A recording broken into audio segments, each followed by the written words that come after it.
Yeah, I guess I'll start off with just talking a little bit about Tim, and you know, I'm glad. I really wish he could have seen the final project, but he was able to see the rough cut, and I kind of wanted to hide it from him because he was kind of like, oh, you know, I think this is going to be, you know, not that good, and kind of wanted to get maybe another director or someone else to like do a couple of scenes, and he was getting frustrated in the process. And just, you know, polish it more to make it look good. And be like, see, it's good. Like, let's keep going with it.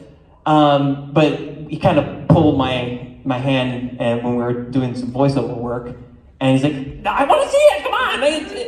And I'm very pleased he got to see that. And he, in the end, he said to me, you know what? It's better than I thought. So that's, yeah. That's, I guess we can go along the line here, and if anyone else has any shared memories of Tim. Yeah, we should just talk about Tim tonight, I think.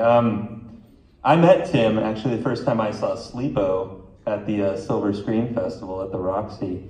I had a film in there, and Tim and I connected, and I, of course, had seen Mr. Funny at that point as well, which I immediately fell in love with. And then Sleepo was great as well. The two films, I'm like, who is this guy? And so we connected almost immediately, and I knew I wanted to work with him. So Sad Hour, I just kind of rushed out as something to do with Tim. So that was stop motion animation, and most of it was just Tim and I like hanging out, which was really cool. All of the other actors involved, we spent a lot of time with as well. Ariel is here. We shot at her house, which was, you know, awesome. And then she got to slap Tim in the face and get slapped back, and then she got the final slap. Anyway, Matlock is here. He was in The Mouse with the big goggles on. It's a fun role. Anyway, we kind of cracked those two films out real fast, and I wanted to obviously work with Tim a whole bunch more, but I'm very grateful for the time that I got to spend with him on those projects.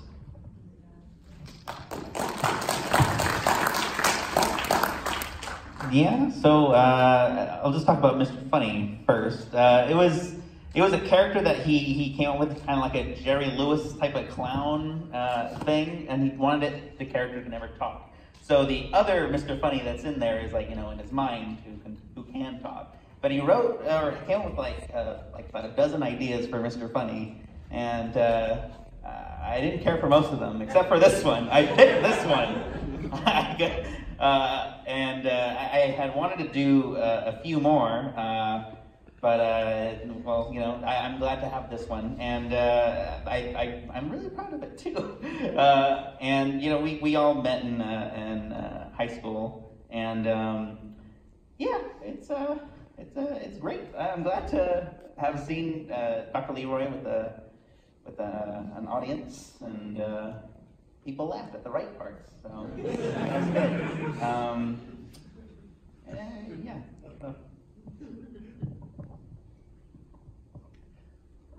So for me with Sleepo, I saw a local film that was Nestor, and I thought, wow, this is great, and I love it, and so I contacted the person who made it to write the script for Sleepo.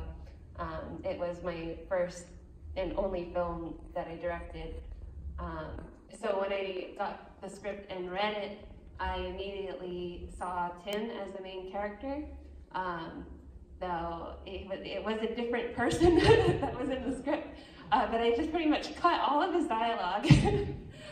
And anyway, I couldn't see any other person in that role. And he was working at the time, and our schedules didn't line up, really. So we saw each other all the time, and we just filmed in our bedroom, and we moved our couch into the bedroom, so for months we just slept in the living room. Anyway, my memories are just of spending a whole lot of evenings with them, and it was just a really precious time.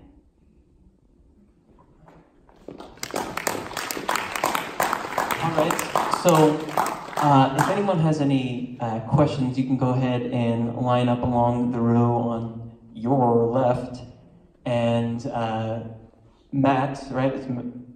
Matlock will go ahead and pass the mic along. But while you guys are going ahead and doing that, I'll talk about my origin stories of when I heard of Dr. Leroy. I heard it first from Stefan, and it had been a few years since I graduated from high school. I hadn't seen Tim for a while, and he said to me, I'm impressed when someone thinks of a good idea, but I'm really impressed when someone executes the idea and writes a good script that's doable and realistic. And he said, and he wrote this movie, called Dr. Leroy. And I was like, oh, okay, cool. And that was like 2015 or something. And I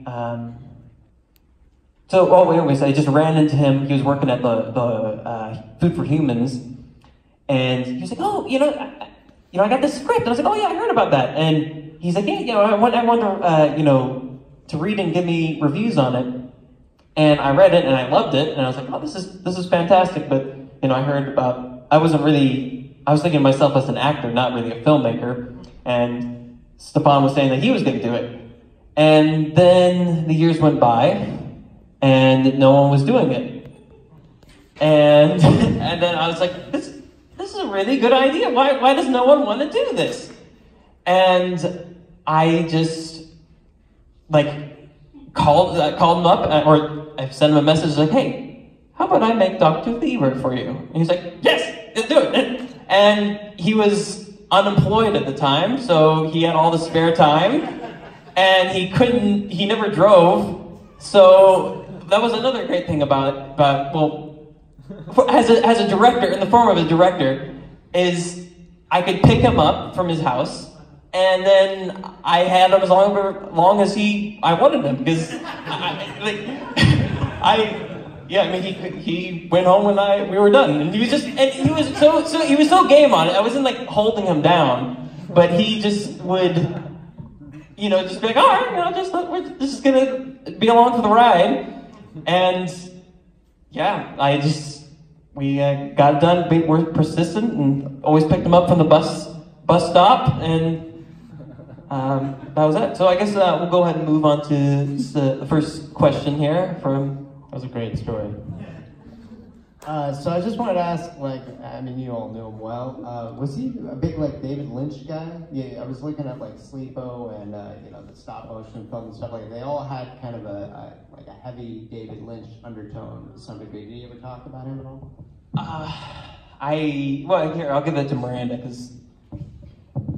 I think that influence probably comes from more Sean and I than from Tim. Yeah. I definitely, one of my favorite films is Blue Velvet. Yeah. So, and I think that we watched Eraserhead, right? This is the right director I'm talking about. Yes. Yes. So that was an influence in Sleepo. Thank you. Yeah, I'll add to that real quick. I've never had a discussion about David Lynch with Tim. I get asked about David Lynch every time I show one of my films. Probably not The Mouse. That's that one's a little outside my wheelhouse. That hour is more kind of the norm for me. I love David Lynch. He's great at what he does. He's kind of hit or miss for me sometimes. When he's good, he's really good. Blue Velvet's also my favorite. I think there's a lot of great surrealists that don't get the attention they deserve, and David Lynch is just one of, a big bunch of them. But he brought a lot of influence, so yeah, I'm sure some of that got in there somewhere. I just want to say one thing. Is that, I think that also just the look of Tim just has this sort of surrealist look. He's a really thin guy, and it's not that common. And I think it's, you just want to put him in things. Just some people have that look. And yeah, just looking at him, I want to let's do weird stuff with you, man. He didn't look weird. He just, he was a physical actor, you know, like Dick Van Dyke or someone. You know, he's very comedic with his body, talented in that way. That's difficult. I don't really have anything to say about David Lynch in my work. So we'll go ahead and Chuck, you want to? Yeah, I just wanted to ask. This is more for Stefan, I guess, than anybody else, because you knew him since high school, and you guys always like done skits and shorts and stuff together. Like, aside from things that you've made more recently that you're, you know, obviously like better as a filmmaker or yada yada, like what's your favorite thing that you ever made with Tim? Whether it be just like a 2-second filming him like on a bus somewhere, or like, you know, what's your favorite thing you've ever done with him as far as like film or acting or theater? Well, I attempted to make a feature film in high school, and so Miranda was in it. She had a bit in it, and Spencer, he was in it. He played a superhero. It was a superhero comedy, and there's quite a few people here who was a part of it. But it was that. He played a character called the Chameleon. He just wore green and is supposed to blend in or something like that. But anyway, so like there was a time when, well, you know, in high school you don't have any locations, so he's like, let's go to the park and film there. You know, that's what you always do. And I had it in the script that there's a baby bomb. There's like a bomb in the park, and then he has to defuse it. But he's going to the bathroom, so he had to run over to the baby and punch it with his pants down. And then so like my character's looking at him like, what are you doing? And so then I had him do that and like run through the park with children with his pants down. And that, I think that's like my favorite thing that I did with him. Then you bail him out. We got out of there. I remember that day. It was also cold. In this film that Stefan made, the feature film in high school, he had people play multiple parts as well. And Tim was also the mayor, and that was my favorite. Oh, yeah. Hi. I guess my question would be for Spencer. Well, I knew you probably know the answer. But the song in Dr. Leroy, did Tim write that and sing it? Tim wrote that, I sang it, but all the lyrics and all the writing was for Tim. Yes, he said everything he touched, I think, was great. His drawings, his acting, his filming, writing, everything, I really loved. I do love. You're on Spotify. Yeah.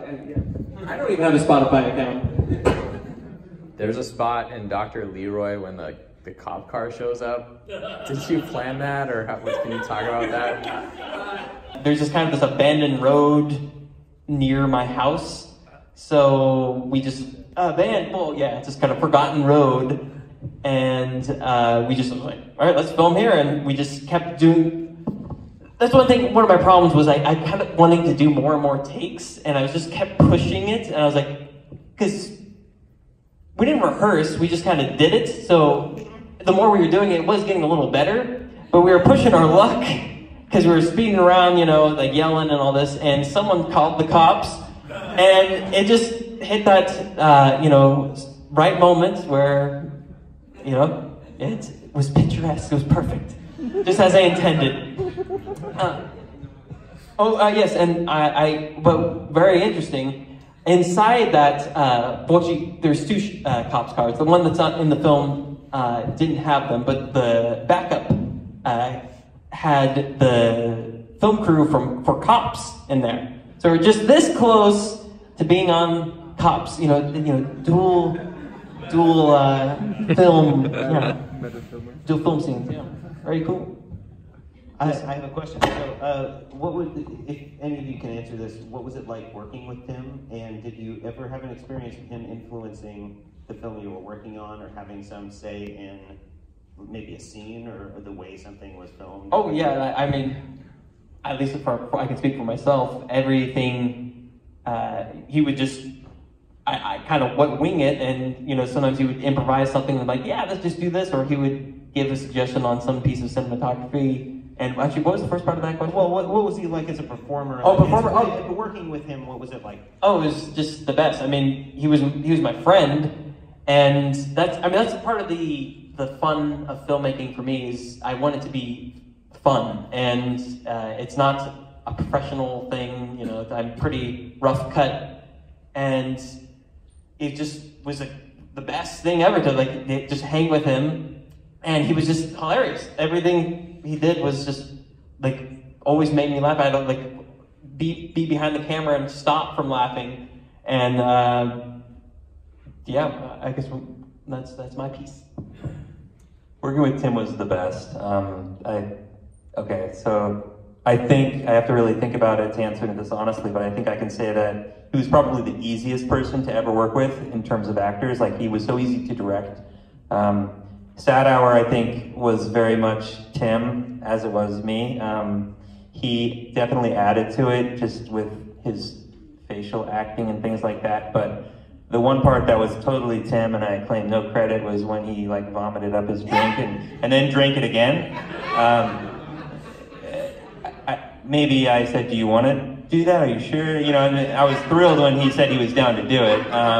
But that was all Tim. He was so fun to work with. But in Sad Hour, you know, I told him going in, because he had never done stop motion before, that it was going to be very boring. You know, and he was just totally down. He brought his Nintendo Switch, so if I'm setting something up, he'd just play video games and, you know, do his thing. And then he would act in a scene in that, you know, we're taking still photographs, and he would do it until his eyes start watering because he's trying not to blink. And yeah, I mean, he was dedicated. Working with him was great. It was, you know, what I love about filmmaking is just hanging out with your buddies. That's pretty much what it is, you know? It's to give us a reason to come together, hang out, and keep in touch and all that stuff. He was easy to work with. He was just game for most anything. I remember it was a little difficult to get him to act in something, because a lot of people wanted him to act in stuff if they met him and they were a filmmaker. They wanted him to be in stuff, and he would just say, "I quit acting. I'm not acting anymore." He would say, "I hate all directors." Yeah, I hate all directors. I'm not acting anymore. I'm terrible at it. Yeah, it was great. He was easy to direct. Yeah, I would agree. Yeah. You stole my line.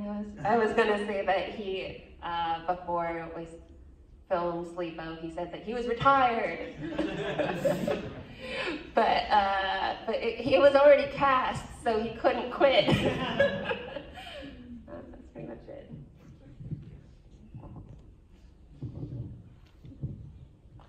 This isn't really a question, but I just want to acknowledge these guys, because these guys were Tim's friends. You know, they all are saying how they love to work with Tim, and Tim loved to work with them. And I really appreciate Spencer and Stefan, because when he was in the hospital, they were there. You know, they were really good friends.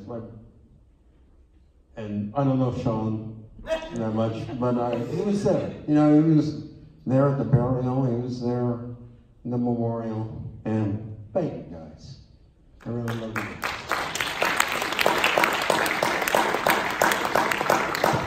I have one last question. If you could do another project with Tim, what would it be? The dream, that feature film I made in high school never got finished, so that would be great. Just to go back in time and do it all over again and be better. I guess that would be it. Or more Mr. Funnies, I would love that to be a series of things.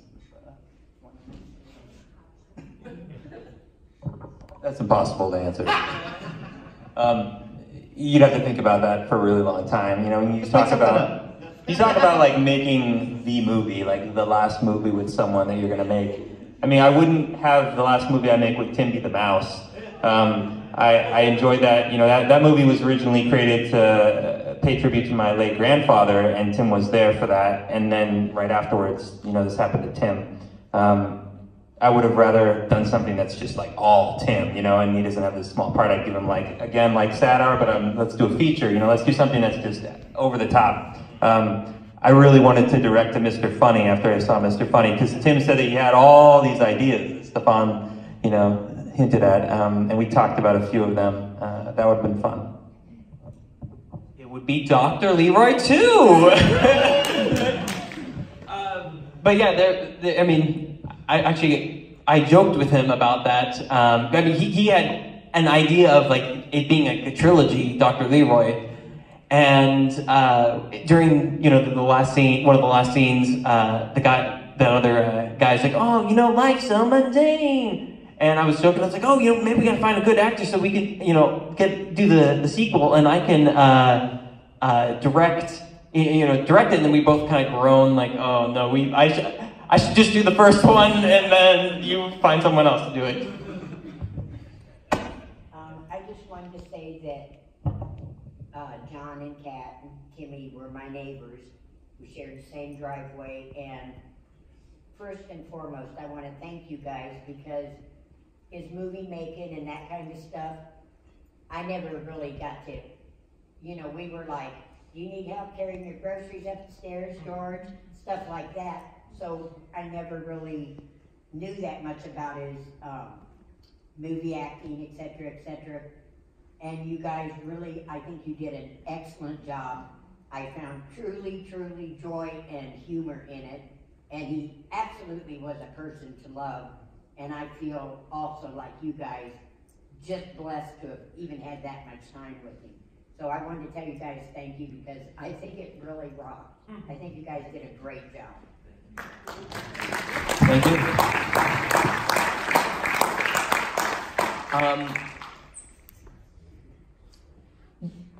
I guess I'm sort of tempted. I'll try to do it justice.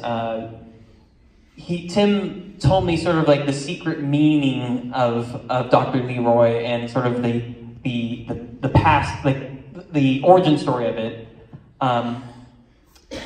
So Dr. Leroy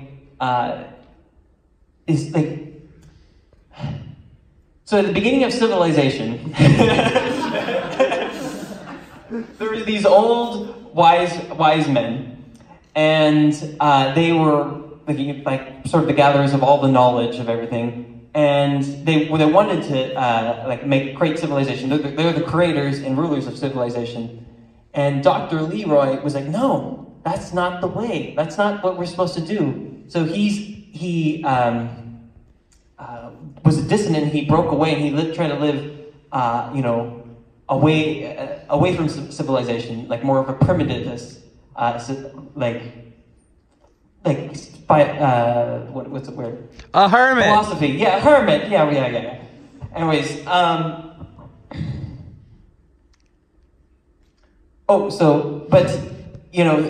it's a kind of like the Sith Lord. There's always the master, and then there's like the Padawan or the apprentice. So there's the original Dr. Leroy, but the real Dr. Leroy is the dog. And he's being passed on from Leroy to Leroy, and over the thousands of years, all these Leroys were being, living as Dr. Leroy, and then you get the new Padawan, and the old one dies, and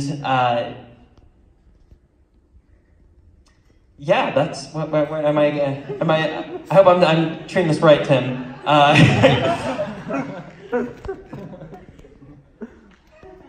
Oh yeah, but then they're waiting for the chosen one to finally come through. And that's what the sequel was going to be. Is the chosen one has finally come to be. Let me see what's that. I guess that's pretty much a wrap. Does anyone? I'll pass along for anyone who has any final words. And all of the films were really fun. I'm really glad Spencer put this together for Tim, and the fact that he followed through with Dr. Leroy was great, because Tim was always talking about Dr. Leroy. He talked about it the first time I met him, pretty extensively. And it just sounded like it scared me. He talked about he was like kind of feeling out and seeing how I felt about it. And I was terrified because it was so ambitious. As you said, there's like so much more that he had, like all this lore and world building and whatnot, which, you know, is great, and you need that, but it was kind of like, he presented it to me in a very excited way, so it was like all over the place. He's like, here you go, this is the story, and there's Dr. Leroy, and then there's another Dr. Leroy, and then that's not the real Dr. Leroy. And I was like, oh my God, that sounds great. I hope you make it, you know, so thank you for making it.